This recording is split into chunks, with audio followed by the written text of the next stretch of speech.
اللہ تعالیٰ جل شانہ نے ہمارے علماء کو یہ توفیق نصیب فرمائی کہ وہ پوری قوت کے ساتھ ان کے مقابلے کے اندر نکلے.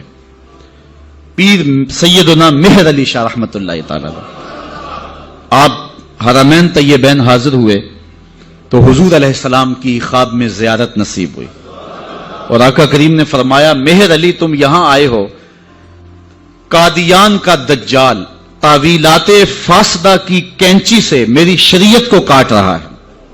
تو حضرت پیر مہر علی شاہ رحمت اللہ تعالی علیہ پھر وہاں سے واپس آئے اور اس دجال کے خلاف 2 کتابیں لکھی جن کا آج تک جواب نہیں ہو سکا.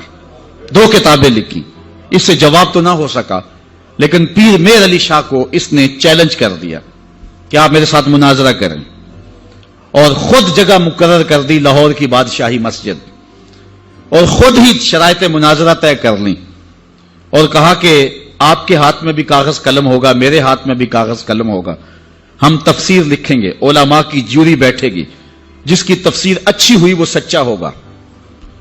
یہ تو کوئی بات نہیں تھی، لیکن پیر صاحب نے کہا ٹھیک ہے آ جاؤ.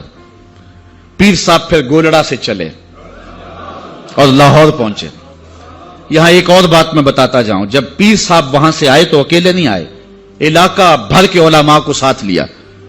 پیران عظام کو کہا آؤ چلے لاہور، ایک دجال کا مقابلہ کرنے جانا ہے. ایک پیر صاحب کو پیغام بھیجا تو انہوں نے کہا پیر صاحب ہم پیر لوگ ہیں، چھوڑو آپ کس کام میں پڑ گئے ہیں، ہمارا کام کیا جو ہے وہ ان امور سے. تو پیر صاحب نے جو جواب بھیجا وہ تاریخ کے ریکارڈ پہ ہے. فرمانے لگے پیر صاحب یہ پیری نہ ہوئی، یہ بغیرتی ہوئی. ختم نبوت پہ ڈاکہ پڑ رہا ہو اور ہم پیری کی بکل مار کے بیٹھے رہیں. پیر صاحب وہاں سے چلے اور لاہور پہنچے. مرزا دجال کو نہیں آنا تھا، نہ آیا، اور اس نے بہانہ یہ بنایا کہ پیر صاحب کے ساتھ سرحد کے پٹھان آئے ہیں اور وہ مجھے مار دیں گے، اس لیے میں لاہور نہیں گیا. پیر صاحب پھر گئے اور آپ جشن فتح کا منایا.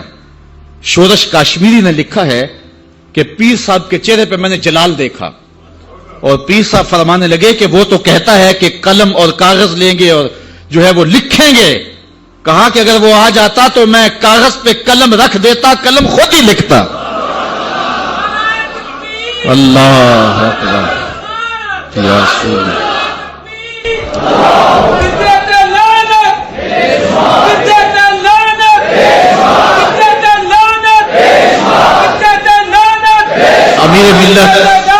امیر ملت پیر سید جماعت علی شاہ رحمت اللہ تعالی علیہ آپ نے فرمایا ان قریب ذلیل ہو کے مرے گا. پھر جہاں مرا آپ کو پتا ہے، گندگی میں لتھڑا ہوا تھا، تڑپتا ہوا مرا.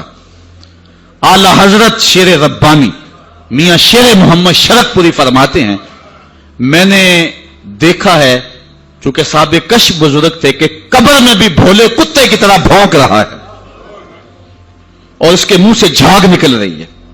ذلیل و رسوا ہے قبر میں بھی، جب تک رہا ذلیل و رسوا رہا. اللہ تعالیٰ جل شانہ نے علماء کو طاقت دی، انہوں نے ناطقہ بند کر کے رکھ دیا. پھر جب پاکستان بنا تو سب سے زیادہ جن لوگوں نے مخالفت کی پاکستان کی وہ مرزائی تھے. پاکستان کے حق میں انہوں نے ووٹ نہیں دیا. آج بھی جو ربوے میں دفن ہوتے ہیں وہ امانتاً دفن ہوتے ہیں. ان کا عقیدہ ہے کہ پاکستان ٹوٹ جائے گا اور ہمیں اٹھا کر کے جو ہے وہ قادیان میں دفن کیا جائے گا. یہ وصیت کر کے وہاں دفن ہوتے ہیں. پہلا وزیر خارجہ بدقسمتی سے مرزائی بن گیا. پھر اس نے ایک بیان دیا تو 53 کی تحریک چلی. لاہور کی سڑکوں پر 10,000 جان نثاروں نے اپنی جانیں قربان کی ختم نبوت کے لیے.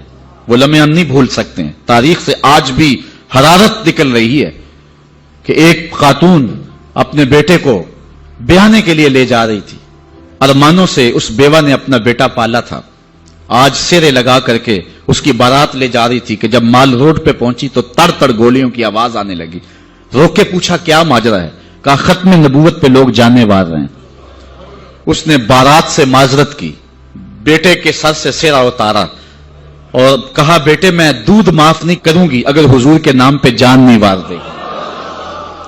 تجھے میں شہادت کا دولہا بنانا چاہتی ہوں. اچھا جب وہ زخموں سے چور ہو کے گرا، دور ماں کھڑی منظر دیکھ رہی تھی. اس نے ماں کو پکار کے کہا امی بھاگ کے آ، دیکھ کہ میری پشت پہ کوئی گولی تو نہیں لگی. تیرے پتر نے ساری گولیاں سینے پہ کھائی ہیں، اور وہ گھڑیاں بھی ہم نہیں بھول سکتے جب نواب آف کالا باغ اس تحریک کو دبانے کے لیے کوشش کر رہا تھا۔ وقت کا گورنر وزیر خان کی تاریخی مسجد میں علامہ نیازی للکار رہے تھے، او نواب آف کالا باغ، تیری لمبی لمبی مونچھوں سے بغاوت ہو سکتی ہے، محمد عربی کی کالی کالی زلفوں سے بغاوت نہیں ہو سکتی ہے۔ پھر ایک ڈی ایس پی کے قتل پر علامہ نیازی ماخوذ ہوئے، جیل میں چلے گئے، سزائے موت ہو گئی۔ پیرزادہ اقبال احمد فاروقی نے لکھا ہے کہ ہم نوعمر تھے، علامہ نیازی سے ملنے گئے، تو جس شخص کو سزائے موت ہوئی ہے اور حضور کے نام پہ ہوئی ہے، جب اچانک اس کے چہرے کو دیکھا تو ہمارے اوپر ایک وحشت طاری ہوگی، دہشت طاری ہوگی، ہم رونے لگے۔ نیازی صاحب نے جو قمیض پہنی تھی وہ جیلیوں والا لباس، چونکہ قادآور تھے تو پیٹ ننگا ہو رہا تھا، تو نیازی صاحب ہمارے قریب آئے تو ہمارے سر پہ شفقت کا ہاتھ رکھا اور ہمیں تسلی دینے لگے۔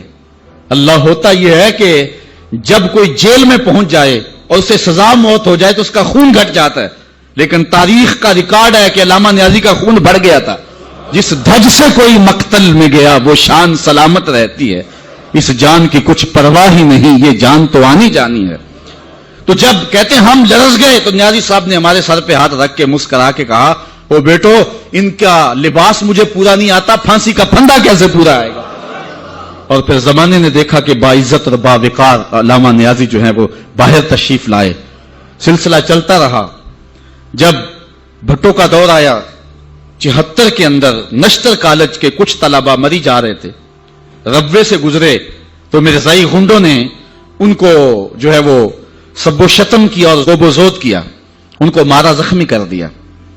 تو تحریک پھر دوسری بار جو ہے وہ مرزائیت کے خلاف اٹھ کھڑی ہوئی، جو کراچی سے خیبر تک پورے بانکپن کے ساتھ چلی۔